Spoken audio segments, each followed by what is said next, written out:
Ça vous fait pas peur d'être en tête des sondages? Des fois, les sondages se trompent. Oui, non, mais bien sûr, mais moi je ne crois pas aux sondages comme si c'était une religion.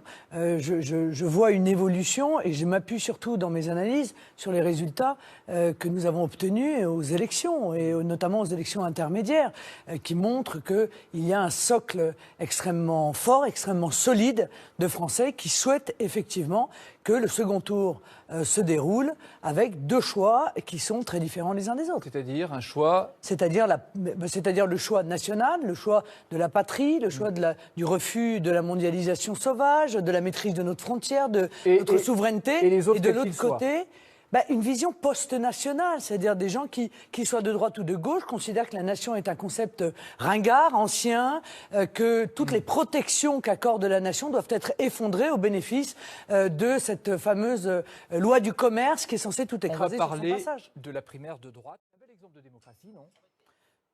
Non, mais je crois que c'est surtout une très grande méconnaissance de la Ve République. Je vous rappelle que le général de Gaulle avait été interrogé sur ce concept de primaire, et il avait dit qu'elle lui apparaissait totalement inadéquate.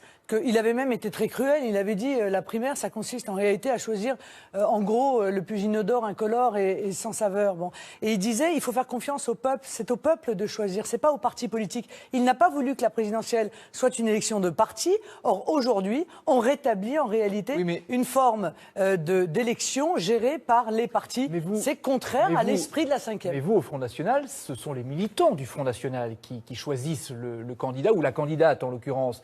Est-ce qu'il ne faudrait pas ouvrir un petit peu le champ? Mais les électeurs, encore une fois, je rappelle comment fonctionne la présidentielle.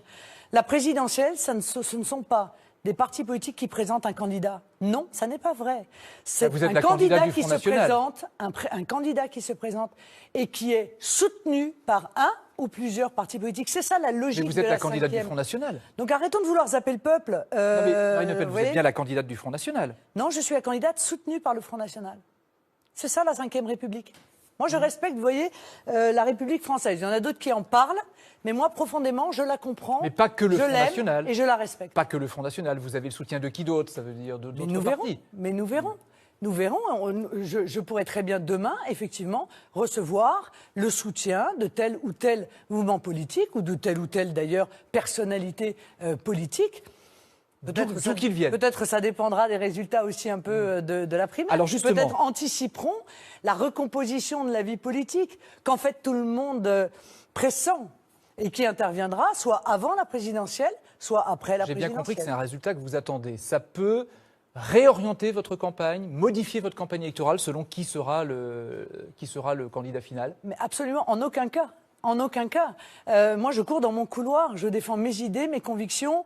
On peut ne pas être d'accord avec moi, mais il y a au moins quelque chose qu'on doit m'accorder, c'est que je suis d'une grande cohérence, d'une grande pugnacité. Et donc, ça n'est pas moi qui m'adapte à eux. C'est bien souvent eux qui s'adaptent à moi. Vous avez remarqué que dans cette primaire, jamais ils n'ont autant parlé de sécurité, jamais ils n'ont été aussi opposés à la mondialisation sauvage, jamais ils n'ont parlé autant de protectionnisme. On va en parler. C'est nous qui sommes, en fait, c'est nous qui posons les thèmes du débat, ils tournent autour des thèmes que nous portons, nous avons imposés. Anti-système, anti-parti politique, quand il ne s'agit que des partis politiques, la République des partis, vous disiez. Est-ce que vous ne serez pas obligé un jour de venir à la primaire, vous, d'organiser une primaire? Mais est-ce que nous sommes obligés à chaque fois d'aller dans une forme de fascination pour les États-Unis? Parce qu'en fait, c'est ça. La droite est fascinée par le modèle américain. Moi, je suis fascinée par le modèle français. Mais par Donald Trump quand même, mais on en parlera tout à l'heure. Non, mais je suis fascinée par le modèle français. Pourquoi à tout prix vouloir ressembler toujours aux autres? Soit aux Américains, soit aux Allemands. Non, moi, je suis candidate à la présidence de la République française. Je la respecte. Je la défends. Et la Ve République, il n'y a pas de raison de changer de République. La Ve République, c'est un bon système. Oui, c'est un bon système. Elle peut être améliorée.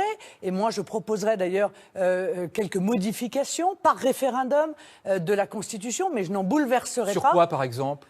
Par exemple, sur la priorité nationale. Je pense que sous l'influence de François Mitterrand, cette priorité nationale a été écartée. Et il me semble que, comme dans beaucoup d'autres pays, les Français doivent pouvoir avoir une priorité d'accès dans leur pays au logement. Et vous souhaitez que ça entre dans la Constitution, ça, par exemple? Oui. Il y a autre chose que je souhaite faire intégrer dans la Constitution, c'est la République ne reconnaît aucune communauté pour éviter la dérive communautariste qui fait tant de mal. Et ce serait par référendum, ça? Bien sûr, bien sûr. Là encore, je rappelle que dans la Ve République, dans la volonté de son concepteur, c'est le référendum qui devait être organisé et le vote par le Congrès qui devait être en matière de révision constitutionnelle l'exception. Ils ont inversé, une fois de plus, ce concept. Vous voyez ce que disent les gens? Ils disent, eux, nous, on est pour le Made in France, le fabriqué en France, c'est mieux de le dire en français, mais on ne croit pas, c'est pas les politiques qui vont nous aider. Hein. Qui que ce soit, disent-ils. Non mais, enfin, je ne sais pas qui vous avez choisi d'interviewer, mais excusez-moi, il y a quand même des sondages qui sont effectués régulièrement, puis il y a des élections, notamment les élections européennes. Vous savez, ça, le Front National est arrivé en tête. Et pourquoi le Front National est arrivé en tête? Parce que cela fait des années que nous disons que le libre-échange tel qu'il est organisé, en réalité, c'est faire fabriquer par des esclaves pour vendre à des chômeurs. Et que ce libre-échange a enrichi quelques-uns, mais il a appauvri l'immense majorité des Français. Je pense que les Français sont parfaitement conscients de ça. Donc voilà encore un sujet que nous avons mis au centre de la vie. Oui, mais le Made in France, par exemple, est-ce que ça appartient aux politiques ou à ceux qui le font, aux entrepreneurs? Mais ce sont les deux qui doivent se mettre ensemble. Je vais vous dire pourquoi. Moi, quand je vois certains politiques aujourd'hui défendre le Made in France, à la limite, je pourrais m'en réjouir. Ils nous rejoignent sur ce sujet, tant mieux. Il n'y a qu'un malheur, c'est qu'ils sont totalement incohérents. Car le Made in France, tel que nous souhaitons le faire, il est interdit par l'Union européenne. Interdit, vous entendez? C'est-à-dire que toute mesure qui vise à avantager des entreprises nationales, c'est interdit par l'Union européenne. Cependant... Donc soit on est pour le Made in France et on accepte l'idée que sur ces sujets-là, il faut rompre clairement et faire le bras de fer avec l'Union européenne, soit on est en réalité assez cynique et on est dans l'hypocrisie. Vous dites il faut rétablir les droits de douane par rapport aux importations étrangères. Mais est-ce que vous ne craignez pas que les autres pays fassent la même chose dans ce cas-là, et qui serait le gagnant? Ce serait plutôt perdant-perdant, non? Mais d'abord, pardon, les autres pays font cela. Non, mais donc, au sein de l'Europe, non. Au sein de l'Europe, non. Si nous décidions d'avoir au sein de l'Europe, restons au sein de l'Europe. Oui, mais encore une fois, la disparition des droits de douane, ça a entraîné quoi? C'est pas, moi, j'ai pas une vision totalitaire des droits de douane. Pour moi, c'est de la microchirurgie, ça doit exister, ça doit pouvoir s'adapter dans le temps, en fonction des produits que nous devons protéger, en fonction de la stratégie que nous voulons mener. Mais aujourd'hui, la disparition totale de droits de douane, ça a entraîné quoi? Nous avons perdu des secteurs entiers de notre économie, parce que nous avons été envahis de produits qui étaient fabriqués à bas coût, avec des dangers très lourds sur le plan de la sécurité alimentaire, sur le plan de la sécurité environnementale. S'ils font la même chose, on ne pourra pas vendre nos produits à l'extérieur non plus. Mais comment nous faisions avant? Nous faisions cela avant et ça fonctionnait très bien. Encore une fois, l'idée... C'était mieux avant. Non mais c'est pas le problème. C'était mieux avant. L'idée, expliquez-moi, quelle est la logique dans le fait d'importer des produits à très bas coût qui ne respectent pas les normes qui sont imposées à nos propres producteurs? C'est une concurrence déloyale qui est inadmissible et qui tue encore une fois des centaines de milliers d'emplois. Moi je demande juste une chose, c'est du bon sens.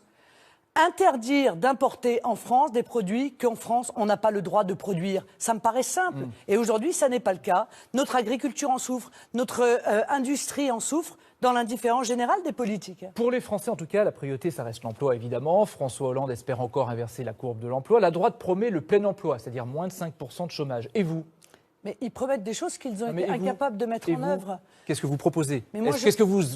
Qu'est-ce que vous proposez aux Français? Est-ce que vous dites ce sera le plein emploi, j'inverserai la courbe? Je propose de recréer de la richesse dans notre pays. Je propose de mettre fin à cette concurrence internationale déloyale qui tue des emplois par dizaines de milliers. Mais est-ce que ça suffira à faire baisser le chômage?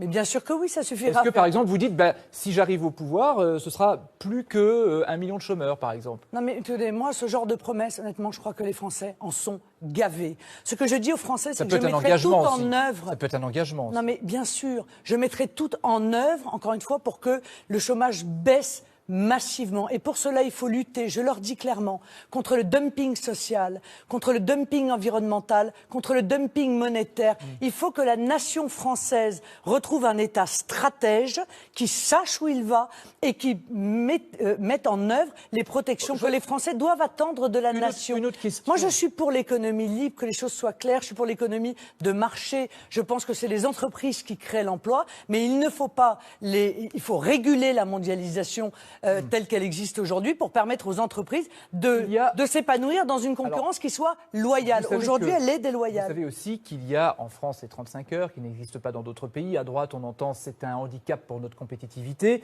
La droite veut les supprimer. Emmanuel Macron, lui, il a une autre idée. Il dit tiens, il faudrait peut-être adapter le temps de travail en fonction de l'âge, que les jeunes travaillent plus et que les anciens travaillent moins. Oui, qu'est-ce que vous en pensez? Écoutez, moi, le concours Lépine de ce genre de proposition, honnêtement, ça me fait juste moyennement, en réalité, rire.